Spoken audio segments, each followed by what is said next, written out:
Look, at the end of the day, like again, it's the kind of stuff that I talked about at top is I have to hold on to my dad in his pickup truck came down 4 o'clock in the morning, picked me up in Miami from Tampa. We lived in a little shitty apartment in Tampa. He drove down in his little pickup truck to Miami to get me when I was cut from the CFL. I was driving up I-75. I don't know if you guys are from Florida, any of you guys, if you know, I-75 is like, especially down in Florida, Alligator Alley. I'll never forget it. It's 4 o'clock in the morning. And I thought, well, fuck. I leave home like you guys left home. I'm ready to tackle the world, get after it, achieve my dreams and goals. Fucking crushed by 22, 23 years old. Now I gotta move back in with my mom and dad. I played on great teams though. Wait a second, this is not supposed to be my future. I'm supposed to be in the NFL right now. I'm supposed to be making a lot of coin and buying my parents shit, buying me shit, taking care of my wife, but it never happened. So I pulled out my wallet, I thought, well, let me see how much money I have. I opened it up, I had a 5, a 1, and change. I'm not fucking around, well, at least I rounded up to $7. But I thought, God, ain't this a bitch? I got $7 in my pocket. Where the fuck do I go now? What do I do? I can't go back to CFL, because you know, the point comes where you hear that voice, the big run's over. Like, you're done, right? So I heard that voice.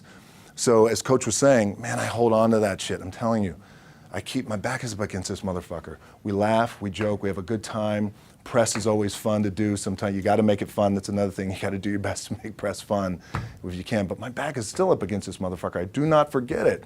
So Coach was saying, like, you're gonna go through challenging times as a team. You guys are on the come up, you're on the rise.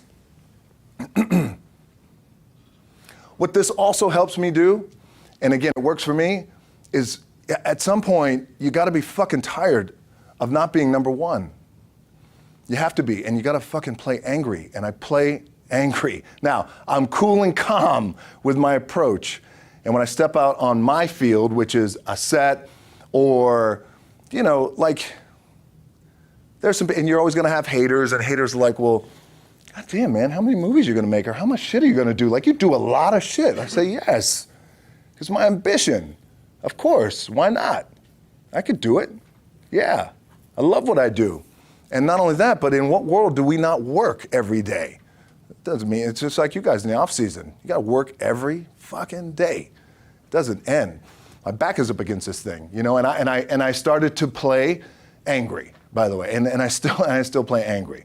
My last match, Brock Lesnar, transitioned, and I realized if I had to be great at something, I wanted to be great in this world of Hollywood and movie making and producing and entertainment, I had to commit. And like you guys have to commit. Obviously, you commit to something, commit to the goal. So I quietly retired. 2 years later, I thought, what the fuck did I do with my career? Because my movies were not doing well. I was written off. I was like, it was around 2006, 2007. I was like, God damn. I left, I pulled a Jim Brown. I left when I was on top, like number one in the wrestling business, and I left. It was a ballsy, gutsy, some call it stupid move. But I had to commit and I had to follow what was in my gut. And at that time, I'll share this with you guys, and Will Smith is my boy, and I sat down at that time with the agency I was with, and they said, what do you want to accomplish? I said, I want to accomplish the world. I want the world, and I want Will Smith's career, and I said, and I mean this respectfully because I know he's here at this agency with us, I want to do it bigger and better. And they looked at me like I had 3 fucking heads, and they were like, okay. But I still stayed focused, and I still had still put in the hard work with my 2 hands, and that's it. And that's what it comes down to with you guys too. You know, look, I appreciate you guys giving me the time. I enjoyed this back and forth, rapping a little bit.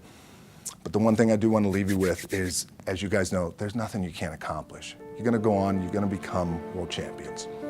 The key, for me, what I think one of the keys is, remember where you came from, keep that shit in the front of your mind, and when shit goes bad and it goes sideways, a lot of shit does, you're getting booed out of the fucking building, or you're coming through this injury, or people are writing you off, oh, you guys ain't gonna fucking make it, you know, any of that shit. You gotta keep it in here. And it really has to, it should drive you, it should. It works for me, it should drive you. You got all the talent in the world, it's all here. It's all here. Everybody's the next best thing. Everybody's the thing. Everybody's the best. It's all here. But for me, and the one thing I want to share with you guys is, and again, I mean this respectfully, is that there's no other team in the world that has this level of hype and cachet and love and sizzle and fucking magic. And I'm not saying it because it's magic, Johnson, but I mean that, like, this team is fucking special. This place is special. Like this, that's fucking special. So I would recommend that you remember what was accomplished here in the past, which again, I know you guys do because it's always here. It's always being pumped in your brain. But goddamn, I want to do it better. I'd want to do it better. I don't know how that is, because they even said to me, well, how do you do it better than him? This was in 2006. I said, I don't know, but I do believe there's a better way to do it and a different way to do it. Maybe it's through social media, connectivity, global, I don't know, let me understand the market, all that. And here I am.